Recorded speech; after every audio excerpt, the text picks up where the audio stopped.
Welcome to the first episode of Embrace and Overcome, a podcast that invites business leaders from all walks of life to chat about themselves and their business journey, the opportunities they embraced and the challenges they learned to overcome.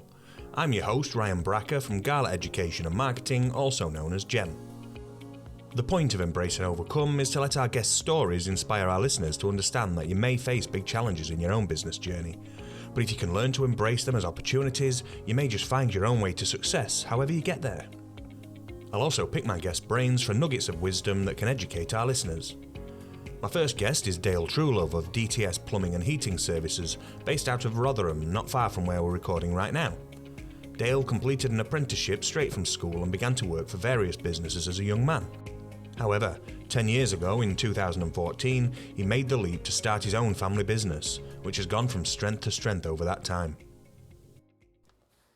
Dale, welcome. Thanks for coming to see us. Oh, thank you for having me in. It's been strangely looking forward to it. First time doing a podcast? Yeah, not done anything like this before. So, talking in your experiences, you used to work for various other businesses as a younger man, before you decided to start your own business. What was the driving force there? God, it has been 10 years. It was New Year's Day. We were making plans on dining room table.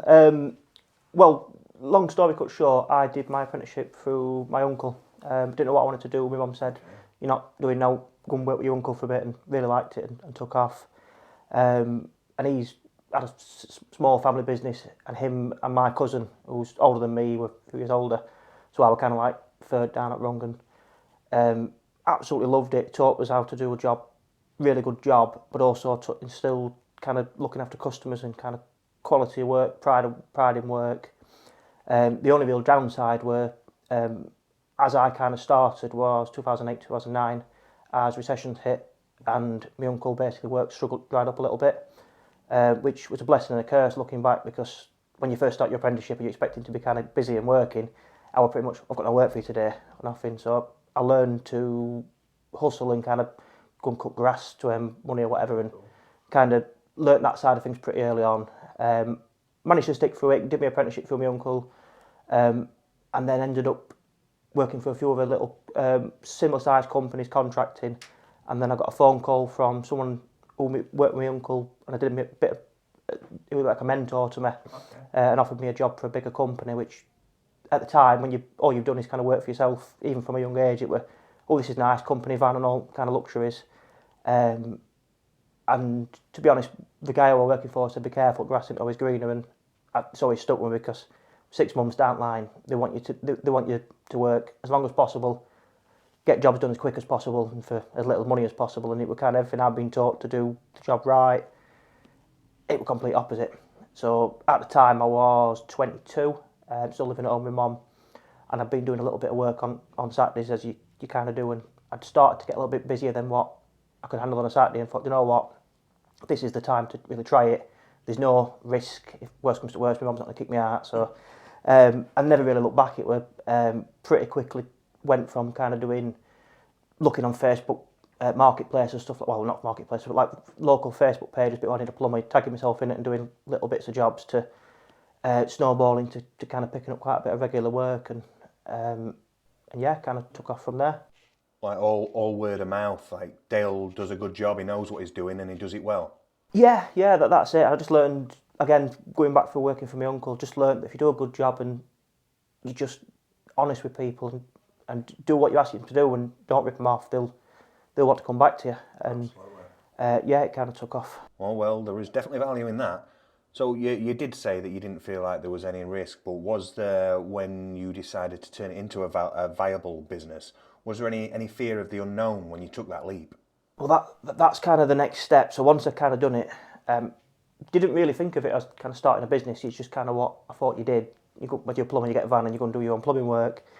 And a couple of years in, it kind of got to a stage where we were getting quite busy, and I was getting quite stressed. I got a couple of lads contracting, doing a bit of work for us, and it just got too much. And I kind of said to Shannon, my better half, she worked for Marks and Spencer, she manager. I'm like, I really need help at this.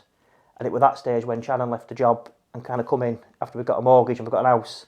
Then it was like, oh no, that is real. So that was when kind of reality kind of sunk in, and that was like three or 4 years into it, when you know, the only income we're getting is now from this business, so we better make sure we've got its head screwed on.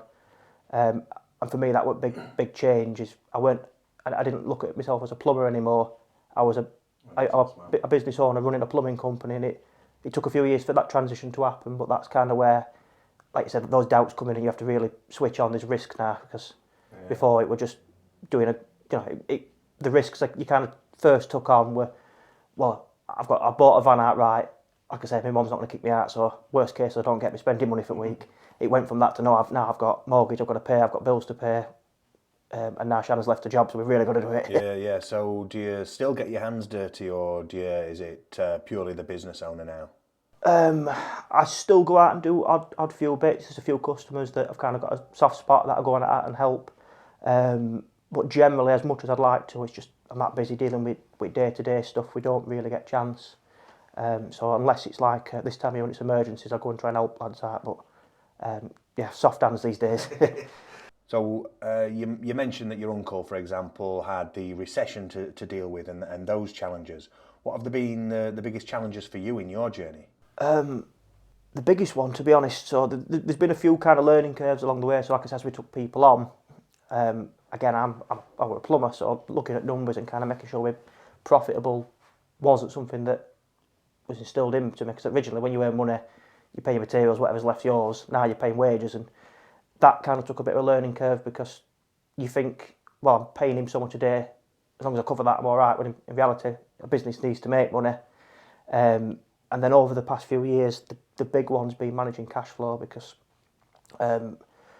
as you are paying wages, we're paying lads weekly, we're paying stuff coming in, and it's going in as quick as it's going out, and not getting customers to pay you quickly really means you're being the bank, which really hurts and kind of runs out pretty quickly. Yeah. So with that, and then this past year with the kind of everything kind of what is it? Cost of living crisis. That's it. That's kind of been a real squeeze, because for us materials are going up, insurance is going up, everything's going up. Our lads are wanting to pay more, and we're trying to stay competitive in marketplace. Everything's getting squeezed, so it's just been a real educational bit, actually making sure we're watching his bottom line up time, watching what's going in and going out, and really getting on top of his numbers more than we've ever been.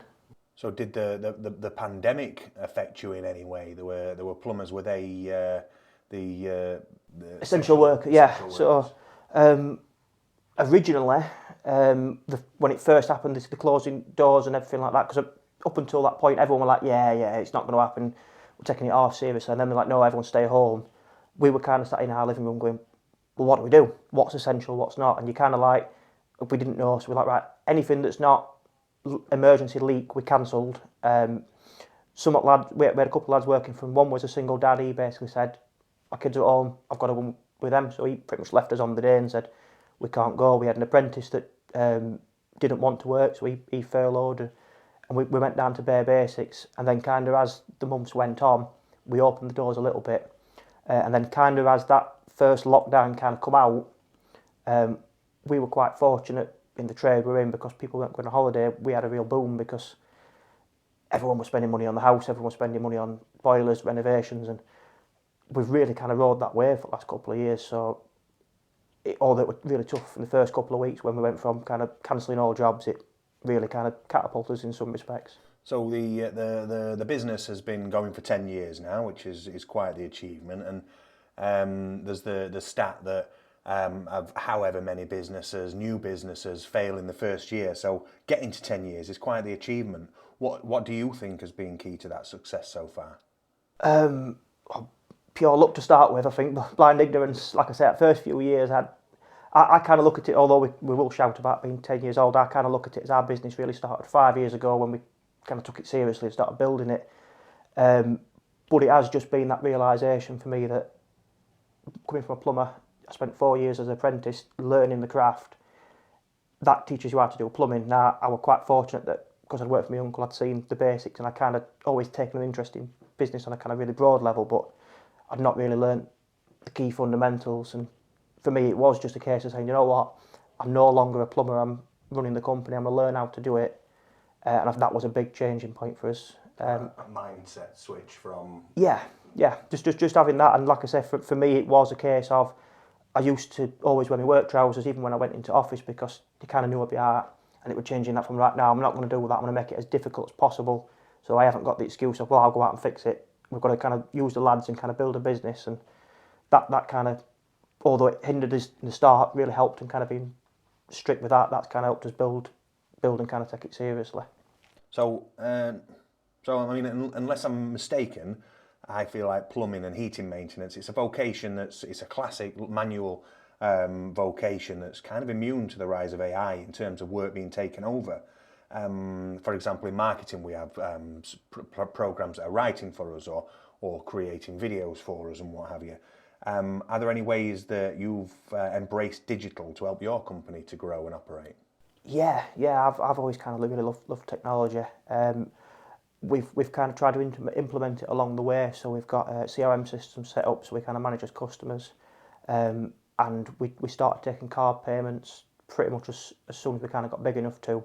And then I met Gay from WorldPay, who basically, when I told her our situation and we wanted to find ways to get paid quicker and kind of make the experience easier for customers, because effectively customers were ringing us up in our office and we were having to take card details off a form, which were not good.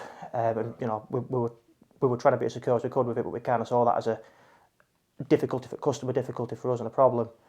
She put us in touch with Gala Technologies and SotPay, which for us has been an absolute game changer, and really helped us, because what we can effectively do with every invoice, we can send a link, so the customer's got an option to pay by bank transfer, or they can pay by card, just like they would do effectively like Just Eat. You can just click on, pay it, and it's seamless, which has really helped us cash flow. Again, it's really helped us kind of bring money in quicker, and for me, my favourite part is I get emails every time I get money dropping into the bank, so I can check my emails at 2 o'clock in the morning and go, oh, over £300 has dropped in, which is fantastic. Well, no, SotPay is an excellent digital solution, and with things like your transactions, when you take them over the phone and people read the card details out, it's there's those fees that if it's non-secure, it's higher. So not only is it helping you to keep your money, it's saving you money as well. Yeah.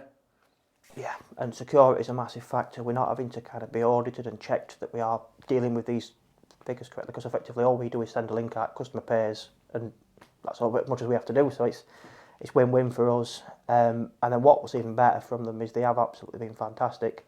Our other part to our business is we do cover plans, where we take recurring monthly payments from customers as cover, and we used another payment company for that, and the fees on that were quite high. I think we're paying like 3% fees, so we were losing nearly £1,000 a month in fees. Moving it over to SotPay, they pretty much helped design and work with us to build a bespoke bit of kit we could send links out for our payment plans, and it means the fees we're paying are minimal. So having someone at the end of the phone to be able, we're even willing to do that, were fantastic, and the fact that they followed through so quickly, it's been a massive way for us to kind of combat all these rising costs. So actually be able to say, right, these card fees are coming down, were brilliant. So going back 10 years then to that younger man who was scrabbing around on Facebook looking for jobs here and there, what advice would you give to him or any other enterprising young aspiring entrepreneur who's in the position of that guy now? It probably would definitely translate across most things, but especially to trades, is have a real clear vision where you want to go. I kind of followed a path because what I thought was expected of me, and I kind of didn't really realise what we're doing. As soon as I put the dotted the I's together and kind of thought, well, this is actually where I want to be and where I want to go, your mindset changes. And if you know from the start that's what you're going to be, rather than spending 3 or 4 years on the tools kind of doing it, which is absolutely fine if that's what you want to do, you can build a business around that. You can build your business up from scratch thinking, right, well, now I need to get the engineers in place, I need to get the office staff in place, I need to look for certain types of work.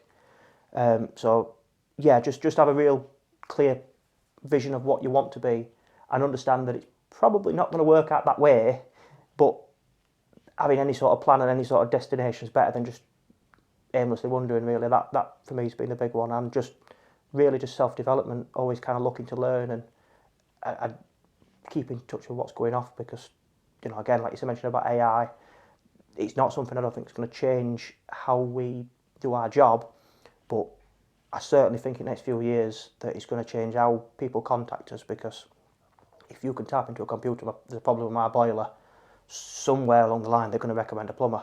And how is that algorithm working? So it's making sure we're aware of that and making sure we're in front of that, because we want to be that company they recommend. Yeah, well, no, I mean, in search, in particular for us as a digital agency, we've got to have one eye on the future, because the way that search results, it's not going to be a case of here's a search, here's a list of websites. It's going to be Bard or Bing that's it's a chatbot that's having that conversation. So it's understanding. Yeah, we can get to the top of Google, but how do we get an AI platform to suggest us, for example? So as I was researching your company ahead of this podcast, I noticed that you'd got quite a lot of really good reviews. But one thing that stood out for me was that your company will always respond to the reviews, whether it's a good one or a bad one. So for you, how important are reviews and social proof as a business? Absolutely essential. We target all our lads on reviews. It's one of our kind of key parts we look at. We know we've got a good engineer or a bad engineer very quickly through reviews. We really take pride in what we do. For me, those bad reviews you get will genuinely be a rubbish night for me and Shannon when we get home, because we'll be et up about it. So we do generally take pride and celebrate every review. We have a WhatsApp group on. We all as lads, every time we get one, we send it on. We actually have a leaderboard, so every month whoever gets the most gets rewarded for it. They get an Amazon voucher, and we really push it, because, like you say, for us, that is today's word of mouth.